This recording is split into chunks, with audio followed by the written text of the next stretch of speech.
Hi, everybody. Welcome back to Frazzle Dad's Minis. I'm Jim, Frazzle Dad.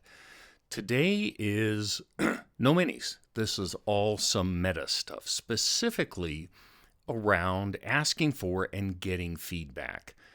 Feedback's important, and I've had a long career of both getting feedback all the way back from when I was in the military, playing highly competitive sports, doing Olympic weightlifting, my professional career, and I've both given and gotten a lot of feedback over the years. There's a lot of important reasons to get feedback. One is simple validation. We humans appreciate being recognized, being encouraged, and getting feedback can help with that validation. Secondly, specifically for things that we're working on, whether it's painting or sports or whatever, feedback helps us improve. So it's really important. I've been thinking about this for quite some time, actually, even back when I was still working at a professional career. But as I started painting 2 years ago and was really focusing on how to improve at my skill level in my craft for this fun hobby, it's been bubbling around in the back of my head. So I want to start off with how we deal with getting feedback, your own reaction, and that's an important part. So when you get feedback, one of the first things is, are you actually ready to hear it? Flipping this around, an important part of giving feedback to someone is asking them, hey, are you open to some feedback? Are you ready to hear some feedback, some ideas I have? So flip that around, when you yourself are getting feedback, are you open to it? Are you ready to hear it? And if you're not, it's okay to push it off for a bit and wait until you're either got the time to digest it or you're in a better headspace, whatever. It's okay to say, I'm not really ready for feedback at the moment. Then we've got your own reaction. How are you reacting to the feedback you're getting? Feedback can sting sometimes, particularly in this creative artistic hobby that we're in, where, it's fine to be casual about stuff, right? Just getting paint on minis to go play games, 100% great. But if you're interested in trying to improve, you're kind of opening yourself up at an emotional level. And feedback, well-intentioned, applicable, spot on, it can still sting. And that's important to deal with. Also, if you're familiar with imposter syndrome, that can make getting and receiving and accepting feedback even more difficult. Imposter syndrome, go look it up on Wikipedia or other sources, but my view of imposter syndrome is that it's the self-inflicted punishment of feeling you're never, ever good enough. And it can be mild, which is just kind of uncomfortable. It can escalate up to debilitating, where it's a real problem because you're getting in your own way of success. I actually wrote a big section of dealing with imposter syndrome in a book I wrote on leadership. I'll put a link down in the description and the show notes. It's available freely on LeanPub, and you can have a look if you're interested. But let's get back to dealing with that sting and the reaction. Learning to take a breath and look at how you're reacting and dialing down any reaction, the emotional part of things, so that you can focus on the feedback itself rather than your reaction. That's a really good, useful skill. Let me be clear, I'm not great at this still. I just turned 61 and I'm still working on this. But I've found, for me personally, my study of Stoicism, the Tao Te Ching, help me isolate my reaction to events so that I can focus better on understanding that feedback and actually acting on it. Maybe that works for you, maybe it doesn't. Maybe you feel like you've got good reaction to feedback regardless. If so, awesome. So let's move on a bit here. And I'm looking over at my show notes. Let's spend just a moment on unsolicited feedback. Sometimes you post a picture somewhere, and in some communities, people will jump in with feedback when you weren't necessarily looking for feedback. You were just trying to show a whip, a work in progress. It's okay to ignore unsolicited feedback. You know, if you didn't ask for it, well, you don't necessarily need to pay attention to it. You don't even really have to acknowledge people who are throwing feedback at you for which you didn't ask for. Some communities, and here I'm talking mostly Discord communities, actually have policies or just a culture that discourage or outright prohibit unsolicited feedback. And I really like those communities because that helps me as a painter just focus on putting things out and not having this sort of piranha frenzy of feedback piling up when I didn't ask for it. If it's unsolicited feedback, you can just ignore it, and that's fine. You know, you just acknowledge it, see what you're saying, and just move on and let it go. All right, but let's get kind of to the meat and potatoes of which is you actually asking for feedback.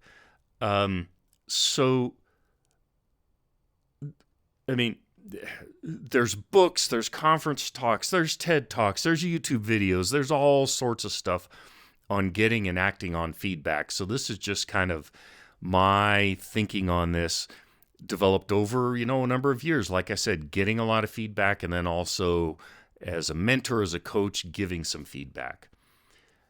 I think when you are asking for feedback, it's helpful to be intentional and specific. Try to avoid just general throwing something out and asking general things like, hey, what do you think of this? At times that can be very helpful because you might not know exactly what you're looking for.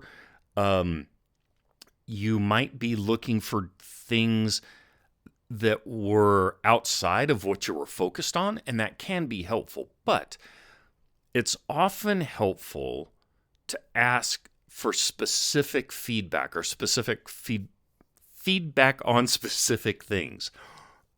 Examples might be, does this non-metallic metal read correctly? Or how does my lighting and environment look? How's the color scheme on this? That helps people, smash the mic around, that helps people really focus in on giving you feedback on the things that you're really trying to focus in on. For example, I'm in the middle of working on a piece that I'm hoping to submit for a painting competition at the end of the month. I've been struggling with a big axe that I'm trying to get a specific look for non-metallic metal on. I don't want the shiny, bright, clean, pristine, vibrant, shiny metal. Instead, I'm trying to pull off a much more worn, cast iron, partially rusty. And so getting feedback to me about make it shinier, make it brighter, that might be valid feedback, but not for my context. But if I don't frame my question such of, hey, I'm shooting for coarse, weathered, old iron, what do you think? Do you have feedback? That helps people focus in and try to be helpful in the direction that I'm heading for. That does mean that you need to have spent a bit of time building a clear vision, clear-ish vision of what it is you're trying to do. Again, sometimes general feedback can be very helpful. but consider trying to make it more granular and make it more specific in your requests, because most people want to be helpful to you. And if you help them help you, it'll be more helpful. See also Department of Redundancy. Enough said. Okay, so now you've asked, you've kind of narrowed down, you're getting some feedback. It's now time to look at the feedback and think, is this helpful? So sometimes people will pass on feedback that's sort of out of their area of skill or above their skill level. And this sounds probably snarky and mean. I don't intend it to land that way. Rather, if you get some very specific feedback that seems a little off, check out the person that's providing the feedback. Go look at some of their own paintings. Go look at their background. If they're not, this will sound harsh, I don't mean it to be that way, but if they're not qualified, then you can weight that feedback down a little bit. And again, I don't mean this to sound snide or cruel when I say qualified, right? You just want to make sure that somebody knows of what they're speaking when they offer you advice. If someone's talking lighting, or let's go with the NMM stuff, and it's a little bit tangential to what you intended, and you go look at their things, and it's very apparent that they haven't done much of that themselves, then you can sit back a minute and go, okay, this doesn't really align. Thank them and just move on. That's okay. Is the person offering you the feedback doing it from a position of empathy and kindness? And this gets a little tricky, especially because we're in an international community in the mini painting world, and there are people from different countries, different languages, different cultures. And there have been multiple times over the last couple of years where some comment has landed. I'm like, what the fuck? And then give myself a break, give myself a breath, let the initial reaction flow off, pause, and then think about literally where they're coming from when they're speaking. Different country, different language, right? Translation problems. I lived and worked in Germany for a number of years, and I spoke German as a second language, and my German wasn't great. I had constant language translation challenges. Different cultures, right? So if something hits hard and harshly, take a moment and think of those challenges, right? Is it just basic communication, or is the person honestly an asshole? Either one of those, or both, could be true. But filter that in how you receive that feedback and how you react to it. Just keep in mind, it may not have been intended to land in a harsh fashion back to you. And is the person being, finally on this, is the person being ego-driven? Are they responding with feedback to make themselves look better or to try and help you? Some people will just some people just have to have the last word. They like to hear themselves talk. And again, there's culture, language, geography, all of that stuff that comes into play. We're human and we're complex organisms and we're damaged. So when the feedback comes, keep all of those things in mind, right? Is the person in a position to offer you good help? Are they being kind and empathetic? Are there translation and language challenges, right? Is the person being helpful, or are they being ego-driven? All right. Is the feedback actually useful? Good feedback is valid It's actionable, and again, it's kind and empathetic. Good feedback should help you understand an action plan, a couple steps that you can take to do X, Y, or Z. Bad feedback can be very pointless, like overly fixated on, well, you should have, like, I've literally had feedback about applying literally 2 or 3 brush strokes of highlight to one area on a huge bust that I painted. The person wasn't wrong, but that was the only feedback that they had to offer, was literally 2 or 3 brush strokes. Okay, it was sort of valid, but it was a bit pointless. Again, actionable. Is it a suggestion or feedback that will give you an idea to go do X, Y, or Z? Just had some feedback on a diorama that I'm building where I needed to spray down some vegetation that I just applied to the diorama because it's too bright and it's detracting from the central figure. That's actionable. Doing environmental lighting and changing the color tone, the entire color scheme tone on one side of the diorama to be bluer and darker, and then brighter light on the other side to shift the lighting tone. That's actionable, right? That's big stuff, but it's actionable. Keep those things in mind. The best feedback is useful. There's encouragement, which is wonderful and, beautiful, but then feedback of a useful nature that's an actionable thing, that's awesome. One of the most important parts of improving yourself is finding a good community. And I've been very fortunate in my painting journey since I started 2.5 years ago. I've found several good communities. A good community is one that is filled with people, and it doesn't have to be huge, right? Good communities can be very small, but it's a group of people who inspire you.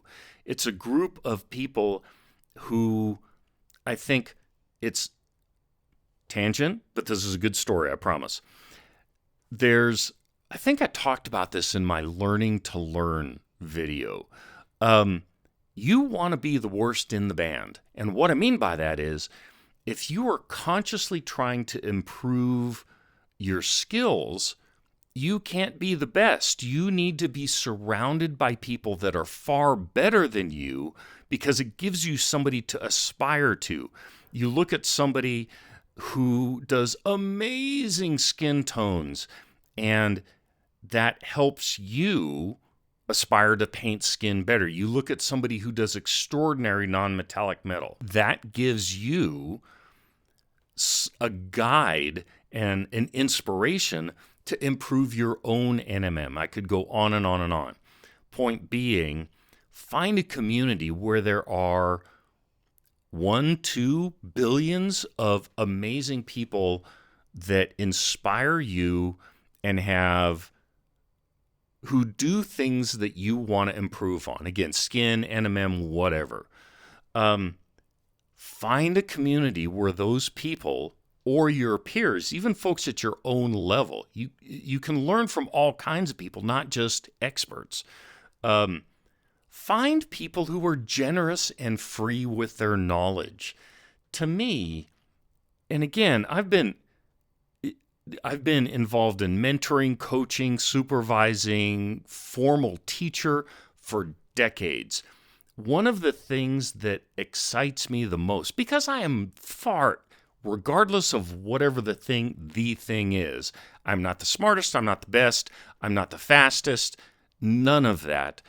But I love helping others succeed. And if you can find a community that's filled with people like that, people who are open and excited when you level up, that's glorious, because there are a lot of just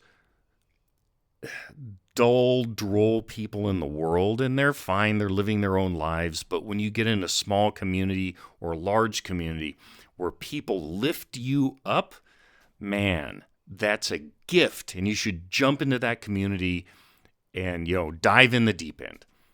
You want to be surrounded by people that are supportive, even if you're far below their own skill level. And in a couple of my communities, man, these folks are literally winning competitions, like international things. They are putting on workshops for famous people. They are helping famous people put on workshops. And here I am, somebody who struggles at every frickin' aspect of this hobby, and yet these people are open-armed, metaphorically, because I'm generally in the U.S. and most of them are in Europe. Regardless, find supportive people.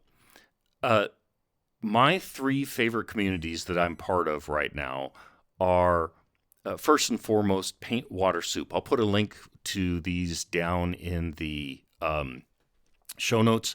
But Paint Water Soup is a small, tiny community of extraordinary people.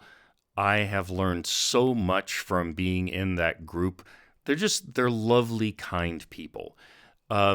Secondly, Dingo Ate My Minis, which is just a hysterical name, but it's also a very small group of people who love the hobby, love producing content, and are really supportive in all the best ways. And then the last one that I'm deep into is Once in a Six Side, which tends mostly toward 3D printing, but the painter community in there as well is really awesome. And oh my God, there are some amazing 3D sculptor artists in there. I've made some extraordinary contacts in there. So, Paint Water Soup, specifically, thank you, Peter from Witness My Minis, Dingo Ate My Minis, and Once in a Six Side. Those are where I'm hanging out at these days because they're just full of lovely, helpful people, and I get great support there. There's several other Discords that I'm involved in, but those are my top 3. All right. So this has been completely meta, and this is mostly one take. If you see any breaks in the video, it's because I was coughing. Getting feedback is a crucial aspect of leveling up your skills in anything, whether it's, getting better at the snatch lift, whether it is learning better blocking in volleyball, whether it is painting little plastic figures. All of this can really help drive you to a much better level, whatever your level is, right? You don't have to be shooting to win competitions. You don't have to be driving yourself to have a full commission backlog. If all you want to do is paint the occasional thing that you put up on your shelf and enjoy, that's glorious. If all you want to do is get lovely looking armies out on the tabletop for a gaming session, that's awesome. So thank you for watching. If you haven't already, I'd certainly appreciate if you'd give me a thumbs up, a like. If you're not already, kindly subscribe. I do a lot of practical painting things, not just these meta discussions, but if you subscribe, you'll help my tiny little channel. You'll also get notifications every time that I drop new content. There are affiliate links down to some of my favorite tools and products. If you use those affiliate links, I get a little bit of money and it doesn't cost you a cent. I have dogs to feed and I have an expensive brisket habit. But regardless, go out, learn stuff, experiment, have fun. At the end of the day, it's just paint and plastic. Until next time, thanks and so long.